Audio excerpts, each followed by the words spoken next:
lundi 31 janvier 2022, bien, l'ambassadeur de France à Bamako a été expulsé. Jusqu'où ira la confrontation entre le Mali et la France, confrontation observée depuis un moment, hein. On en parle. Un bras de fer, André, comment vous appréciez donc ce bras de fer là? C'est une information que tout le monde connaît plus ou moins déjà, donc on ne va pas trop rentrer dans poser le sujet. Vous estimez que c'est nécessaire aujourd'hui? Non, enfin, on le sait plus ou moins, on en a parlé dans nos éditions, dans nos journaux, un peu partout, même ici, donc ça fait que moi tout de suite, ma position elle est claire. Pour moi, tout part du fait qu'à Bamako, on a un pouvoir illégitime. C'est tout. Les Français l'ont dit. Comme il y a une idée du pouvoir de Bamako de nous présenter la France comme celui qui tirerait les ficelles de tout ce qui arrive de malheur aux Africains, donc ça plaît à beaucoup. Mais le fait est qu'ils ont fait un coup d'État et pour moi, ils ne sont pas légitimes. Aucun peuple ne les a élus. Donc ça suffit de nous distraire avec cette affaire-là.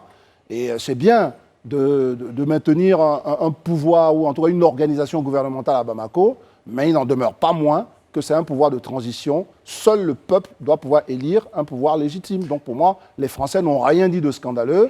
Ce pouvoir-là est un pouvoir de coup d'État. C'est des putschistes. C'est une simple réalité. C'est à eux maintenant.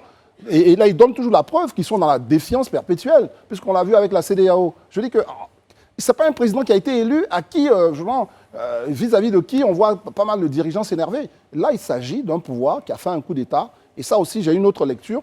Et on en parlera pour moi aussi. Quelque part, c'est bien fait pour les Français. Parce que quand il y a des coups d'État, il faut les dénoncer. Il faut rester sur le fait qu'on n'accepte pas des coups d'État. Un point, un trait. Quand vous voulez être ami avec des gars qui ont fait des coups d'État, et eux se sentent légitimes pour vous dire ce qu'ils vous disent aujourd'hui. C'est bien fait pour eux aussi, on va dire. Est-ce qu'ils n'ont pas, André, envie de recevoir des leçons de la France, peut-être? Non, mais nous ne parlons pas de leçons. Enfin, moi, je veux bien que la France ne donne pas de leçons à un pouvoir légitime. Je dis, à partir du moment où un peuple a élu son président, excusez-moi, quelles que soient les conditions de cette élection, c'est une élection. À la limite, on est d'accord qu'on peut toujours contester. Même, vous savez, on conteste les élections aux États-Unis, machin, mais aujourd'hui, personne ne viendrait dire que Joe Biden n'est pas président parce que le camp Trump a contesté les élections. Non, l'élection, quand même, c'est quelque chose de très sérieux. Mais là, on est face à un pouvoir qui a fait un coup d'État. Qu'on se le dise clairement, c'est un coup d'État. Donc, c'est ce qui fonde, je pense, les propos de la France. Après, qu'on ne soit pas d'accord avec la France, moi, je le comprends. Mais moi, j'ai mon avis. Pour moi, traiter le pouvoir de Bamako d'illégitime, ça n'a rien de scandaleux. Ce n'est pas donner des leçons. Bien au contraire, je trouve que la France s'est pris même les pieds dans le tapis. Parce que dès le départ, il fallait délégitimer ce pouvoir, il fallait le contester comme on conteste tous les coups d'État. Je pense qu'il faut rester cohérent. Moi, je suis cohérent, je n'accepte pas un coup d'État, quel que soit le pays. Point final.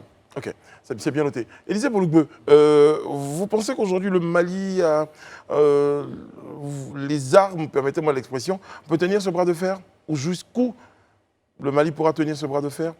Parce qu'aujourd'hui, quand même, expulser l'ambassadeur, c'est un grand coup dans la fourmilière. Moi, une chose est certaine, hein, je le dirais de go, hein, sans passer par le dos de la cuillère. Pour moi, il n'y a pas nécessité d'engager un bras de fer.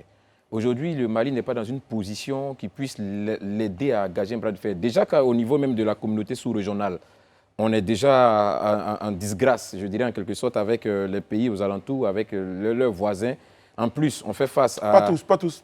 Avec certains de leurs voisins, si tu veux, mais la grande majorité, bien évidemment. Parce que la CEDEAO, c'est quand même 15 pays. Donc, si 2 ou 3 te soutiennent, il y a au moins 13 qui ne te soutiennent pas. Donc, il y a la grande majorité qui n'est pas d'accord avec toi. Ils ont fermé leurs frontières, ils ne sont pas en odeur de sainteté avec toi. En l'intérieur, tu fais face à des terroristes qui sont à l'intérieur, qui sont toujours sur le sol.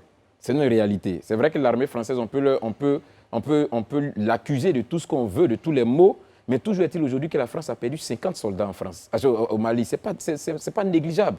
50 soldats français sont morts au Mali. On peut estimer que non, on ne les a pas appelés là, mais ce n'est pas vrai. Ils ne sont pas levés un matin, ils ont plié leur baluchon et puis ils sont retrouvés au Mali. Il y a eu une volonté des autorités en place. Peut-être que ce n'est pas les mêmes qui sont là aujourd'hui. Mais il faut qu'on comprenne que ce n'est pas du jour au lendemain que la France est retrouvée au Mali. Il y a eu une volonté. Et la France a perdu 50 hommes. Ce n'est pas négligeable non plus. Même nous, en Côte d'Ivoire, aujourd'hui, on a pris des dispositions, des sanctions face au Mali, mais la Côte d'Ivoire a perdu des soldats au Mali. On a perdu des soldats au Mali. Ça aussi, c'est une réalité. Donc, on ne peut pas aujourd'hui dire que tout ce qui se passe au Mali, là, on s'en fout, les autres pays n'ont rien à dire dedans. Non, pas du tout. Parce que quand il s'agissait de combattre, quand il s'agissait de faire des efforts, Tout le monde s'est mis autour de vous. Même si aujourd'hui vous estimez qu'ils n'ont rien apporté, mais ne perdez pas de vue qu'ils ont perdu des hommes dans ces pays-là. Donc pour moi, il n'y a pas lieu d'engager un bras de fer. Aujourd'hui, les autorités maliennes peut-être savent sur quoi elles comptent et puis elles engagent ces bras de fer. Moi, j'estime qu'on peut peut-être dire que ce que le Drian a dit n'était pas parfait, n'était pas ce qu'on voulait entendre. C'est leur droit le plus absolu. Mais je crois que la réponse appropriée, ce n'est pas celle-là. Ce n'est pas de dire non qu'on expulse l'ambassadeur et tout ça. Parce que la question que j'allais poser, c'est quel est le signal que souhaitaient faire passer les autorités maliennes à travers cette expulsion?